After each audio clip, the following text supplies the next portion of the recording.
everybody, my name is Beck. Welcome to my channel. Welcome back to my channel. So today I'll be going through my February TBR hopefuls.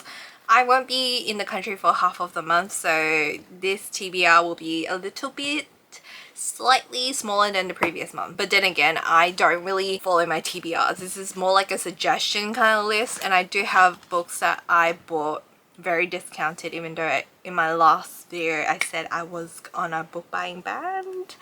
Anyway, the first book that I like to read, well, I've already started on it and it was part of my January, December, November TBR. I don't know how many months this has made a feature on the first book in for this pile, because again, I won't be here for half of the month. It's a short month and I won't be here for half of it. I'm up to chapter 14 of the pumpkin spice latte, the pumpkin spice cafe. So far so good. It's a very average read for me. I can already see myself giving this a 3 out of 5. It's a big city girl working a corporate job, which is me. I work a corporate job, and she was assistant for a CEO. He just passed away suddenly, and she had a cafe in the countryside that she inherited from her aunt, because her aunt's going to retirement from memory. If I am missing something or I'm misspeaking about certain parts, I read this in the beginning of January, so my memory is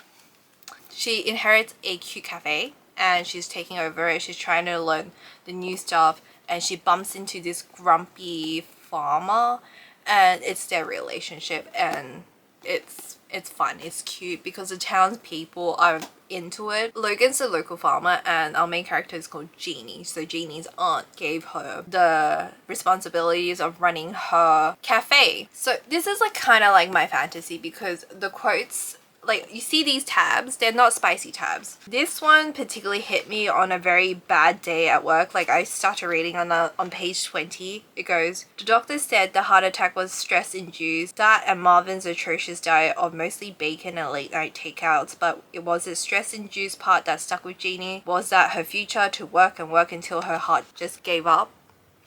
That really hit me, because I just had a really rough day at work, and sometimes I just like, should I just quit my job and open like a pumpkin spice cafe? It hit me really hard, because there was another one that goes, my life was balancing his life. Jeannie tried to erase the image of Marvin's lifeless eyes staring at her atop the spreadsheets from her mind.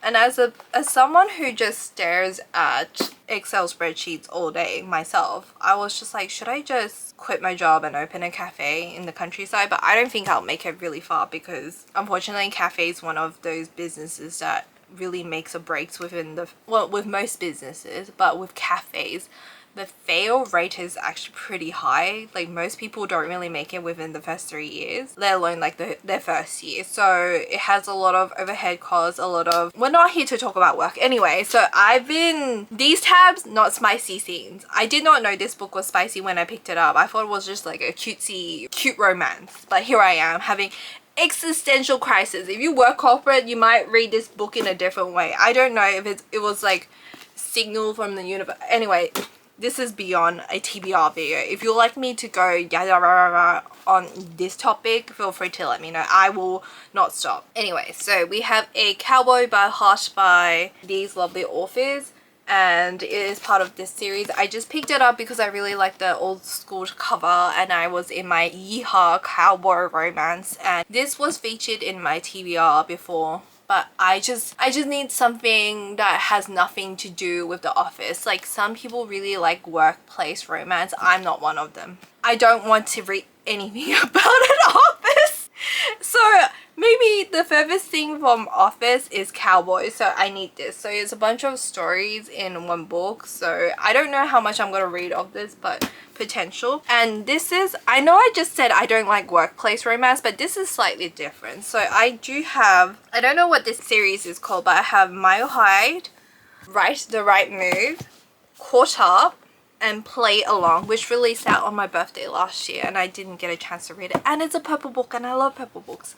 There was another purple book that was the 4th book of a series that That was a hockey romance. But anyway, I started seeing Mile High being recommended. I think it was more like The Right Move by Liz Tomford. I don't know if I'm saying it correctly. This is a sports romance. I think this is a relationship between like a sports person. I don't know what sports. I think it is hockey. Yes, it is hockey, and a flight attendant. And I think the author, she's a real life flight attendant for like a team as well, if I'm not misremembering. But anyway, I've been seeing quotes from this series a lot again lately, and I thought I might start because I tried reading the Twisted series in my last reading vlog, and I did finish Twisted Love. I'm staring at it right now by Anna Huang, and I didn't know what to expect when it came to that. Like in my brain I already know like half of the storyline because of my TikTok FYP back in lockdown times. I've seen it multiple times, and this time around I've been seeing the Mile High. I am taking a break from the Twisted series. I know Twisted Game might be a hit for me, but Twisted Love was not it. I would have ate it up if I read it when I first bought it. Now, after reading so many romances in the past couple of years, it was okay. I am excited for the Netflix adaptation, that whole announcement. I just don't really have too much of a high hope with that. It's just certain adaptations, they don't really hit for me, but I'm hoping for the best. I will be watching it when it comes out. In terms of the book and the story, it was okay. I didn't really care for the romance, I'm gonna be honest, and I really wanted to love it. It was a bit much at times. It was silly and goofy. In my personal opinion, please don't come for me if it's like one of your faves. This isn't a random rambling of a random girl on the internet, so if you don't agree with me, that's fair enough. Like, I'm not always right, okay? This is just my personal POV. Please do not come for me. I think I'm going through a crisis. Nevertheless, I would like to read this series, so I have 6 physical books on me right now, and we're just gonna go to the 3 that I randomly picked up on a random Saturday because they were $2 a pop. So I have the Chai Time at Cinnamon Gardens by Shankari Chandran. If I pronounce your name incorrectly, I'm sorry. I'm like dyslexic. No joke, this is not a bit. I am actually dyslexic, and it was like $2 at Kmart. I have the audiobook for free, like that one random time I subscribed to Audible. And I also have the Au Pair Affair by Tessa Bailey, again $2. I think I already have a copy of it. I bought these, but I'm most likely gonna annotate it. Like, I'm gonna donate one of my copies and annotate the other copy, or I'm gonna gift it to a friend. If you're interested, let me know. And I also I already have a copy of this, but it was once again $2. Like, I've seen them be marked down from $12 to $6 to now $2, and it was in the bargain bin. Do I really need a second copy? Not really. I don't have a copy of this. I think I do have a copy of this, and I definitely have a copy of this. Actually not too sure about the Au Pair Affair. I don't remember buying a physical copy. I think out of all the Tessa Bailey books, this one was bearable because the golf one, it was okay. I have a hit and miss with Tessa Bailey's romance, but here we are. And this one, I just wanted to either read it on the plane. Like, it's a problem. I don't need a second copy, but this is definitely a plane copy, so I'm bringing this overseas with me. So I bought 3 books, $2 a pop. I have 6 physical books that I like to go through. I think that's more realistic. I do have the Kindle Unlimited books, but my subscription ends today, so I'm not gonna count. So I have that. And here are all my NetGalley arcs.